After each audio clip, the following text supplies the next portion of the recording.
આખા ગામને દબાવે અને આખું ગામ જોઈ રહે, એ શરમનો વિષય છે.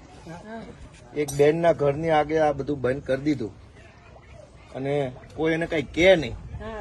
મામલતદાર શું ન્યાય કરતો? આપડે હાથ ભાંગી ગયા છે? મામલતદાર આટલું જીવીએ છે આપણે?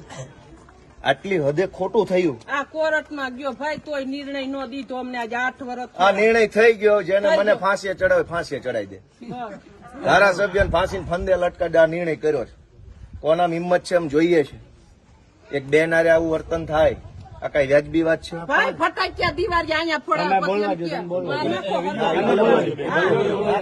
કેવું ને, અહીંયા ફટાકિયા ફોડાવે પછી એમ કે હરગાવી નાખો, અંદર નાખો. જો કેતા જાય ધોઈડા જાય. હું તમને બધાને વિનંતી કરું છું કે થોડોક બેનને સપોર્ટ કરજો. હે જે હોય ગુંડાનું નામ નથી લેવું.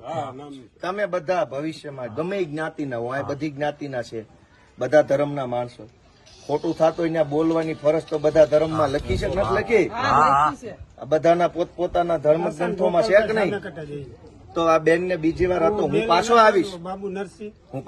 જો કોઈને બહુ મોટી હવા ભરાઈ ગઈ છે, ભાઈ ગણિત નુરાભાઈ, કોઈને બહુ મોટું ભાજપની હવા ચડી ગઈ હોય, કિરીટ પટેલની હવા ચડી ગઈ, હું પાછો આવીશ અને એ દિવાલની જેસીબી નો એક ટલ્લો મારી દઈશું.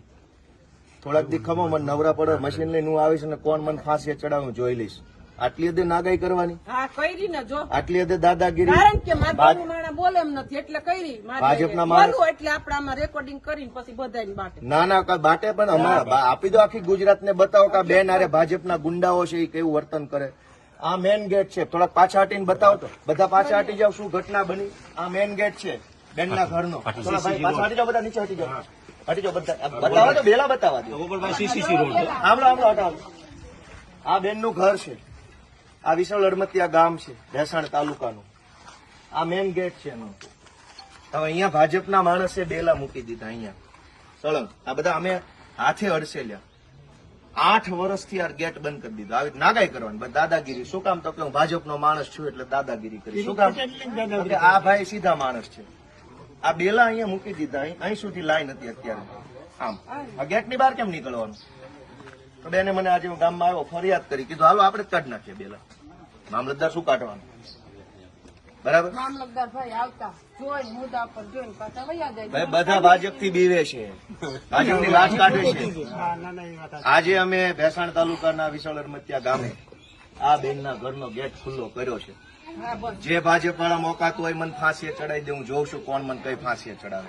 આટલી હદે નાગાઈ કરવાની ગામડામાં ગરીબ માણસો આવે, નાના માણસો હોય, ગરીબ માણસો હોય. કિરીટ પટેલ જ કરાવે છે કે અહીંયા બેલા ગોઠવી દીધા ઘરની આમે 8 વર્ષ સુધી સળંગ.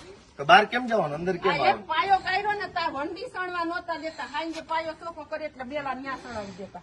આ તો અમારા કડી આવે ચોખ્ખી કરીને આ દિવાલ કરી. બીજી વાર અહીંયા બે બેલા જો હલાવે ને, અમે જેમ નાખ્યા છે એમાંથી હલાવે ને તો મને ફોન કરી દેજો. જેમ પડ્યા છે ને એમાંથી હલાવે ને તો મને કહી દેજો. હું જોઈશ કોણ પાણી વાળો ભાજપ વાળો છે. એવું થોડું જેમ મૂક્યા છે ને એમ રહેવા જોઈએ. અહીંથી કોઈ સીધાઈ નથી મૂકવાના. આવે ફેંક્યા એમ ભલે પડ્યા, ગોઠવવાની જરૂર નથી. એવી દાદાગીરી થોડી. ગામ લોકો તમે જરાક બેનને ટેકો આપજો. હાવ આવું ન કરતા.